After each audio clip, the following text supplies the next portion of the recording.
जय श्री हरि। श्रीमद् भगवद गीता अध्याय 8 भगवत प्राप्ति।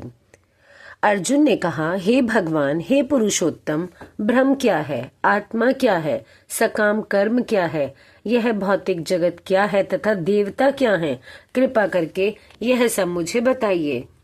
हे मधुसूदन, यज्ञ का स्वामी कौन है और वह शरीर में कैसे रहता है और मृत्यु के समय भक्ति में लगे रहने वाले आपको कैसे जान पाते हैं? भगवान ने कहा, अविनाशी और दिव्य जीव ब्रह्म कहलाता है और उसका नित्य स्वभाव अध्यात्म या आत्म कहलाता है। जीवों के भौतिक शरीर से संबंधित गतिविधि कर्म या सकाम कर्म कहलाती हैं। हे देहधारियों में श्रेष्ठ, निरंतर परिवर्तनशील यह भौतिक प्रकृति अधिभूत कहलाती है। भगवान का विराट रूप, जिसमें सूर्य तथा चंद्र जैसे समस्त देवता सम्मिलित हैं, अधिदैव कहलाता है तथा प्रत्येक देहधारी के हृदय में परमात्मा स्वरूप स्थित मैं परमेश्वर अधियज्ञ कहलाता हूँ। और जीवन के अंत में जो केवल मेरा स्मरण करते हुए शरीर का त्याग करता है, वह तुरंत मेरे स्वभाव को प्राप्त करता है। इसमें रंच मात्र भी संदेह नहीं है। हे कुंती पुत्र, शरीर त्यागते समय मनुष्य जिस जिस भाव का स्मरण करता है, वह उस भाव को निश्चित रूप से प्राप्त करता है। अतएव हे अर्जुन, तुम्हें सदैव कृष्ण रूप में मेरा चिंतन करना चाहिए और साथ ही युद्ध करने के कर्तव्य को भी पूरा करना चाहिए। अपने कर्मों को मुझे समर्पित करके तथा अपने मन एवं बुद्धि को मुझ में स्थिर करके तुम निश्चित रूप से मुझे प्राप्त कर सकोगे। हे पार्थ, जो व्यक्ति मेरा स्मरण करने में अपना मन निरंतर लगाए रखकर अविचलित भाव से भगवान के रूप में मेरा ध्यान करता है, वह मुझको अवश्य ही प्राप्त होता है। मनुष्य को चाहिए कि परम पुरुष का ध्यान सर्वज्ञ, पुरातन, नियंता, लघुतम से भी लघुतर, प्रत्येक का पालन करता, समस्त भौतिक बुद्धि से परे, अचिंत्य तथा नित्य पुरुष के रूप में करे। वे सूर्य की भांति तेजवान हैं और इस भौतिक प्रकृति से परे दिव्य रूप हैं। मृत्यु के समय जो व्यक्ति अपने प्राण को बाहों के मध्य स्थिर कर लेता है और योग शक्ति के द्वारा अविचलित मन से पूर्ण भक्ति के साथ परमेश्वर के स्मरण में अपने को लगाता है, वह निश्चित रूप से भगवान को प्राप्त होता है।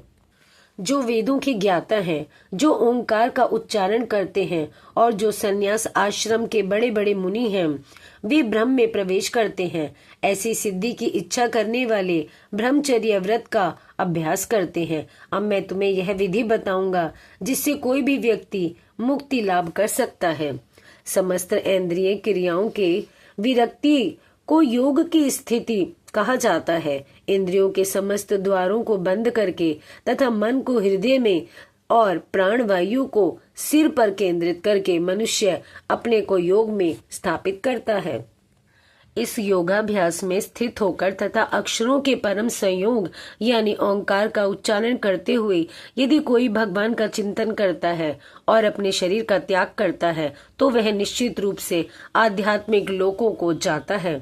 हे अर्जुन, जो अनन्य भाव से निरंतर मेरा स्मरण करता है, उसके लिए मैं सुलभ हूँ, क्योंकि वह मेरी भक्ति में प्रवृत्त रहता है। मुझे प्राप्त करके महापुरुष जो भक्ति योगी हैं, कभी भी दुखों से पूर्ण इस अनित्य जगत में नहीं लौटते, क्योंकि उन्हें परम सिद्धि प्राप्त हो चुकी होती है। इस जगत में सर्वोच्च लोक से लेकर निम्नतम सारे लोक दुखों के घर हैं, जहाँ जन्म तथा मरण का चक्कर लगा रहता है। किंतु हे कुंती पुत्र, जो मेरे धाम को प्राप्त कर लेता है, वह फिर कभी जन्म नहीं लेता।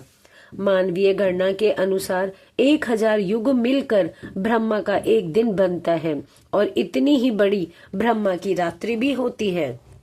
ब्रह्मा के दिन के शुभारंभ में सारे जीव अव्यक्त अवस्था से व्यक्त होते हैं और फिर जब रात्रि आती है तो वे पुनः अव्यक्त में विलीन हो जाते हैं।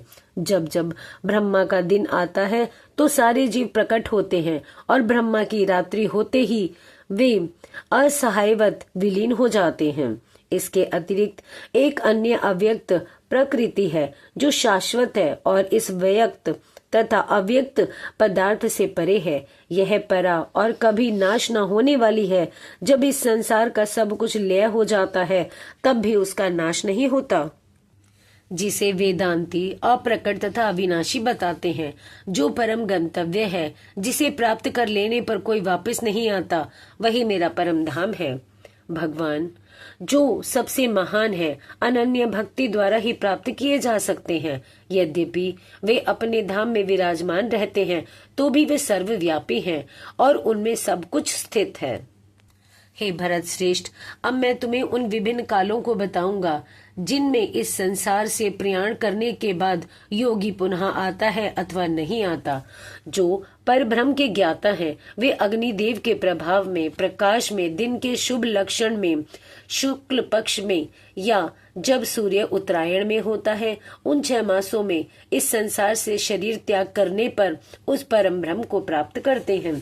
जो योगी धुएं, रात्रि, कृष्ण पक्ष में या सूर्य के दक्षिणायन में रहने के 6 महीनों में दिवंगत होता है, वह चंद्रलोक को जाता है, किंतु वहां से पुनः पृथ्वी पर चला आता है। वैदिक मतानुसार इस संसार से प्रयाण करने के 2 मार्ग हैं, एक प्रकाश का और दूसरा अंधकार का। जब मनुष्य प्रकाश के मार्ग से जाता है तो वह वापस नहीं आता, किंतु अंधकार के मार्ग से जाने वाला पुनः लौटकर आता है। हे अर्जुन, यद्यपि भक्तगण इन दोनों मार्गों को जानते हैं, किंतु वे मोहग्रस्त नहीं होते, अतः तुम भक्ति में सदैव स्थिर रहो। जो व्यक्ति भक्ति मार्ग स्वीकार करता है, वह वेदाध्ययन, तपस्या, दान, दार्शनिक तथा सकाम कर्म करने से प्राप्त होने वाले फलों से वंचित नहीं होता। वह मात्र भक्ति संपन्न करके इन समस्त फलों की प्राप्ति करता है और अंत में परम नित्य धाम को प्राप्त होता है।